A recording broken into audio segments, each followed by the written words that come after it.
escalations and the way that Iran has targeted yesterday and today Jordan. Nima, And Nima, could so, I interrupt just for a second? go ahead. Uh, I was on with our mutual friend Mohammed Mirandi yesterday on Al Arabiya, and it struck me that we should put a human face on all this conflict, that we're all brothers and sisters, that justice is what most of us justice people want. And those people, justice people, speak the same language. So, long story short, I asked an Iranian American friend of mine, not you, Nima, how could I say what I want to say in Farsi? And so I have one sentence that I would like to start out with for those of your audience who speak version of Farsi, and I hope I get it right. It's my best try. Man mikhaham yadavari kanan ke aksiriyate mrikaha zede in shang hastan va arzuya zhol ba melate Iran ra darand. For those who do not have Farsi, I would like to remind you that most Americans oppose this war and hope for a peaceful future between Americans and Iranian people. Inshallah. Inshallah. Yeah, exactly. Ray, very powerful message, in my opinion. That's the most important thing right now between the two nations. That's so important. And I cannot emphasize that enough.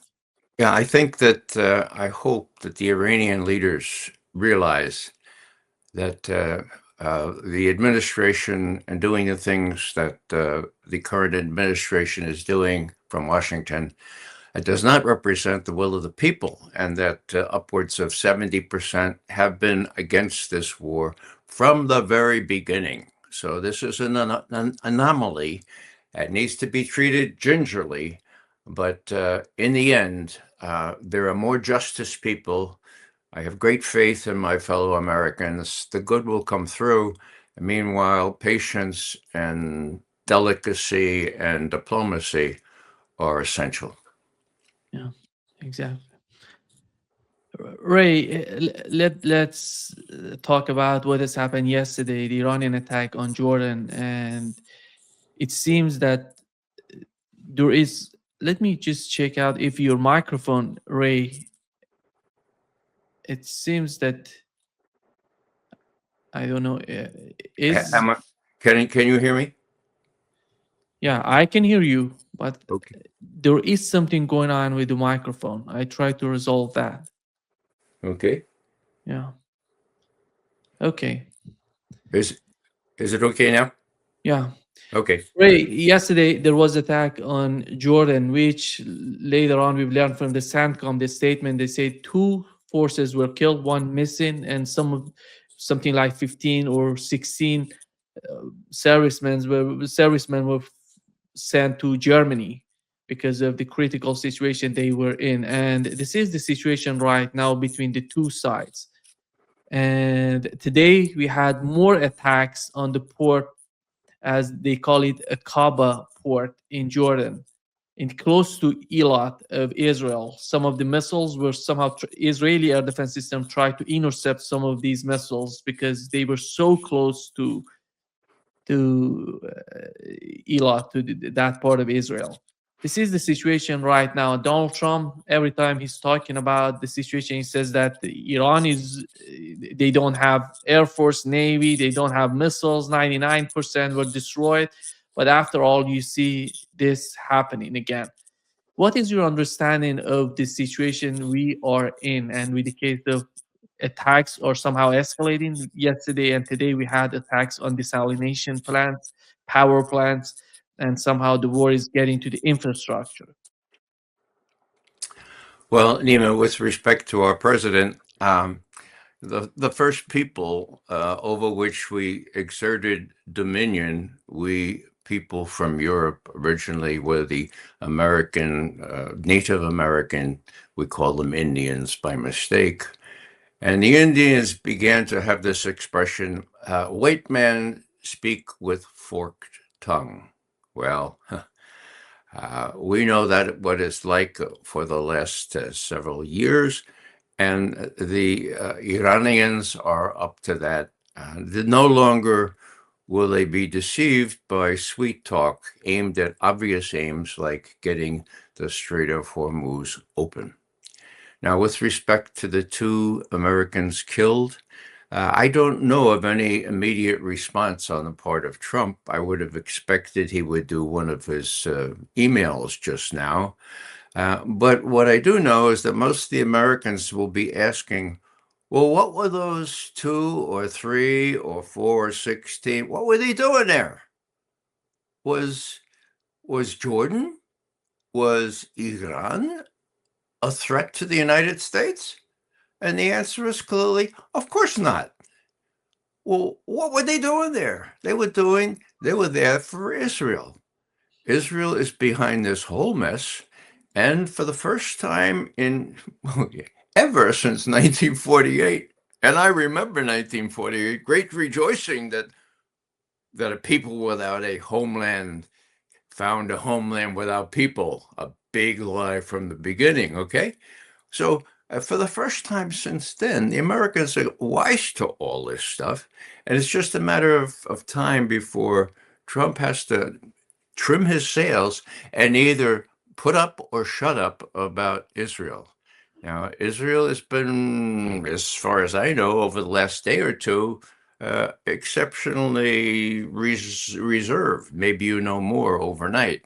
But they're waiting to see how much Trump will react in a visceral way and do their work for them. Meanwhile, what I'm saying here is that no longer can Netanyahu brag as he did back, gosh, it's 25 years ago now, 2001, in that living room of that great supporter when she said, well, but the whole world will be against us by what we're doing to the Palestinians. They said, don't worry. It's the United States that counts, and we can bend them in whatever direction we want. 80% of the American people will support us no matter what we do. It's absurd. Period. End quote. We have the video. It's on YouTube, for God's sake. So what am I saying? I'm saying that no more. No more is that the case. And even people in Congress are beginning to speak up and say, are we going to let the Israelis drag us into unwinnable wars against a incredibly resilient people who are not going to let us prevail and are prepared to prevent the world from economic survival rather than cave in. The Strait of Hormuz and now the Bab el-Mandab, those are the key. Those are the equivalent of a nuclear weapon in Iran and the Houthis' hands. And let me just finish this by recalling President Kennedy, who was responsible for me coming down to Washington, getting involved in this kind of thing. He warned 6 months after we almost blew up the world with the Cuban Missile Crisis. He said, look, the worst thing we can do, and we learned this, Khrushchev and I learned this back 6 months ago, is to face a major nuclear power with a choice between humiliating retreat and using nuclear weapons. Now, Iran has the equivalent of a nuclear weapon with respect to the straits that I just mentioned. They face Trump with a humiliating defeat. And my God, what will he do? I don't know. He's totally unpredictable. Would he use a nuclear weapon? Or would he authorize Israel to use a nuclear weapon? I don't know that. But what I do know is that since he's so unpredictable, that I admire in a way, the measured way in which the Iranians are proceeding here. Yeah, they're firing at two ships in the strait. They're being measured in their response, but I believe that they will respond more forcefully as these attacks proceed, and that worries me because backed into a corner, no one can predict what Trump will do. The good news is that, in my view, Iran can sit back and say, well, we have the Chinese supporting us with very sophisticated technology, which allows our very accurate missiles to be even more accurate. And we have the full support of Russia, which is just to the north of us and is not going to let us go down. So I just hope that if there are any sensible people in Washington, that they finally say to Trump, this was a really bad idea. The Israelis tricked you into it. Are you going to let them trick you into proceeding still further? Yeah. Do you think, Ray, in what's going on in the West Asia? Part of this is GCC countries, and all together. I don't want to talk about one specific or one of them or two of them. All of them together, because that's part of their policy for such a long time. Hosting American bases is somehow feeling that that's going to bring some sort of security to the region. But after all, you see, as you mentioned, Israel, which started this war, which convinced the Trump administration that this were going to bring huge sort of victory for Donald Trump himself and for Israel, is failing, and they're not part of the war right now. This that currently, as we talk, the war is happening between the United States and Iran, and the battleground is GCC countries and Iran altogether. And how do you see the role of GCC countries? On one side, they see how this war is devastating for them. On the other hand, are cooperating with the United States with the case of the Strait of Hormuz, as you've mentioned it, which is important, by the way. The only target, the only objective right now for Iranians, it seems to me that it is the Strait of Hormuz, controlling the Strait of Hormuz, and after that, they can have some sort of leverage to do the other important things in the region, which is basically about Lebanon, it's about Palestine, it's about putting pressure on the United States economically to force to do something with the case of Israel. This is key, Nima. When Iran withstood the worst of what the U.S. had to throw at them, I had thought that the Gulf monarchies, all those kings and emirs and all this royalty, my Irish grandmother used to call them the muckety mucks, okay? I thought the muckety mucks would be sensible enough to smell the prevailing winds, for God's sake, to look at the map, to look at the inventory of weapons that the U.S. has, still has, barely has, and look at how Iran had resisted this with thousands and thousands more of reliably targetable missiles. I mean, and they would have said, oh my God, we bet on the wrong horse. Oh God, yeah. Now, what do we have? Well, we used to have just sand, but now we've got oil.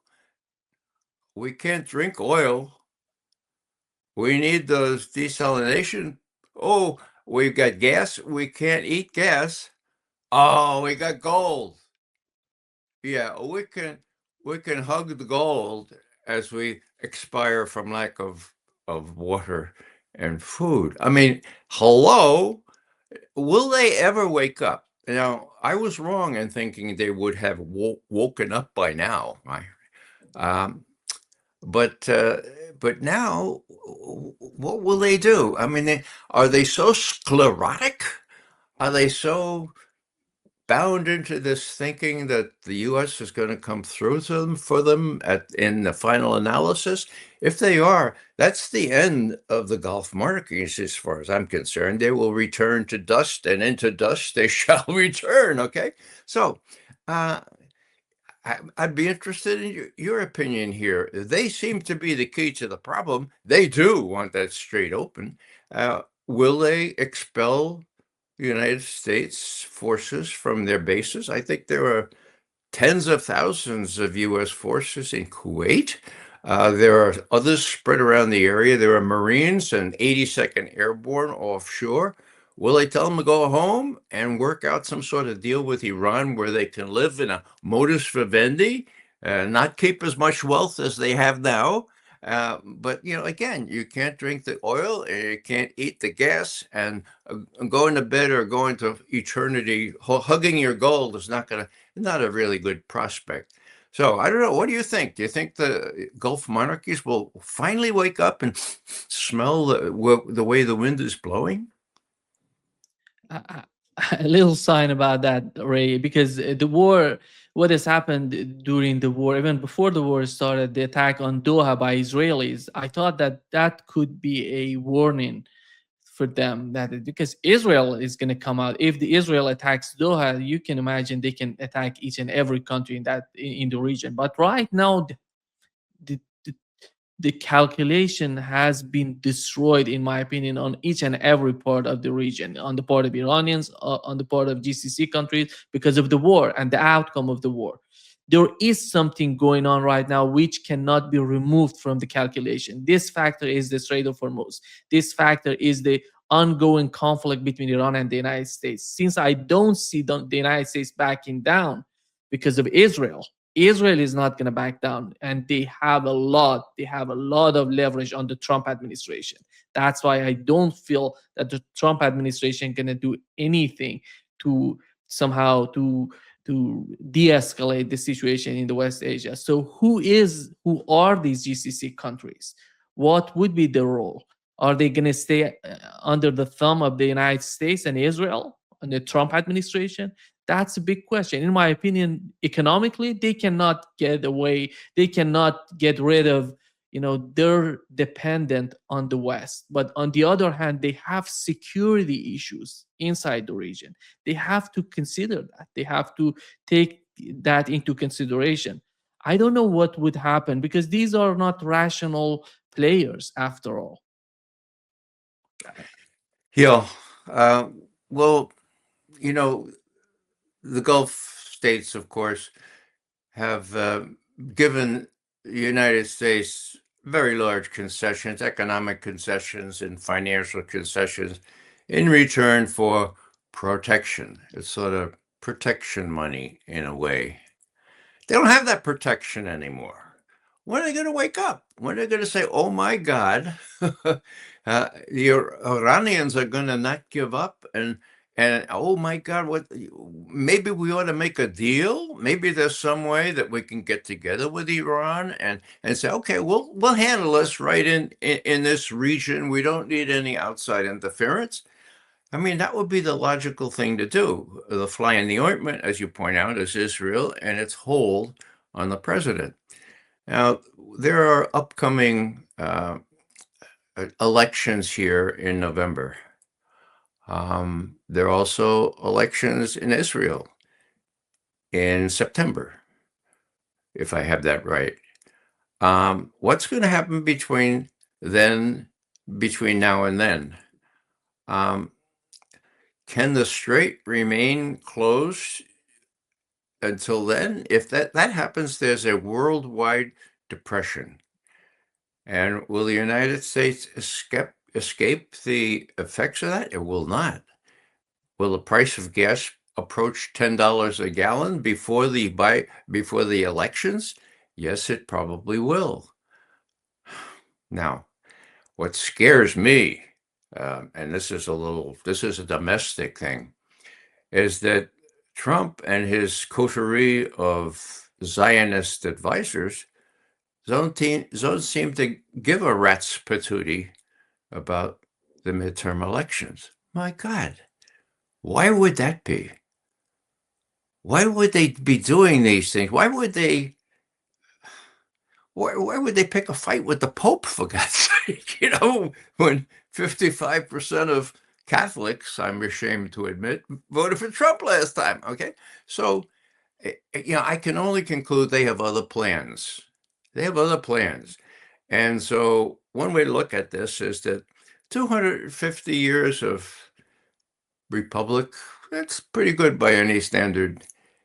Will we be able to keep it come this November?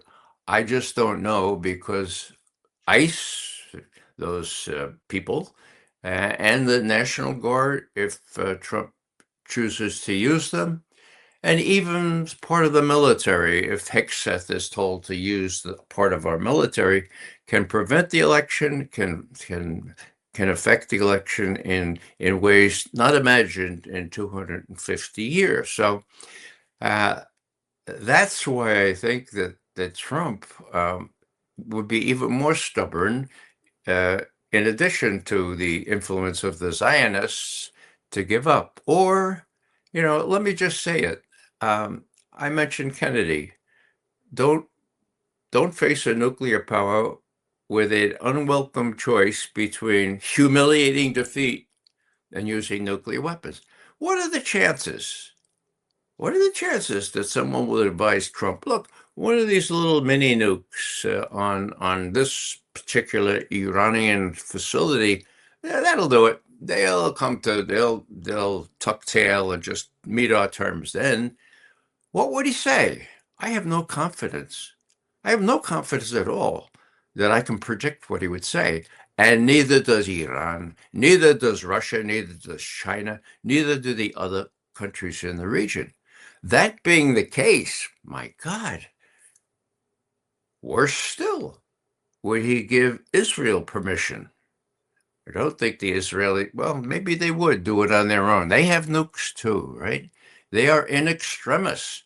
Netanyahu is going to go to jail if it goes wrong for him in September. Would they do it? Would they tell the U.S.? Probably not. Would the U.S. wink and let it happen? So, this is not child's play. This is really big stakes. And the lesson for Iran, seems to me, is to follow the supreme leader, who seems rather deft at diplomacy. I remember, the memorandum of understanding. Uh, the supreme leader said, "Look, I'm not I'm not totally with you on this. I have problems with, but okay, it's worth a shot. Try it out. We see how that came out." So the guy is very perspicacious. He's actually able to say these things, and he spoke out yesterday in a pretty perspicacious way. So uh, what worries me is angering people like Trump and Netanyahu in a way that they are faced with this terrible choice between humiliating defeat or using the only thing left that they have, a mini nuke, not just the size of Hiroshima and Nagasaki, not anything, but, well, give me a break.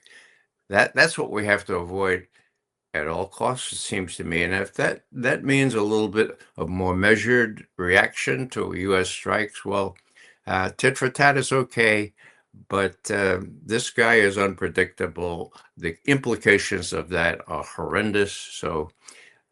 So far, I think I can say I admire the measured way in which the Iranians are reacting to the latest provocations.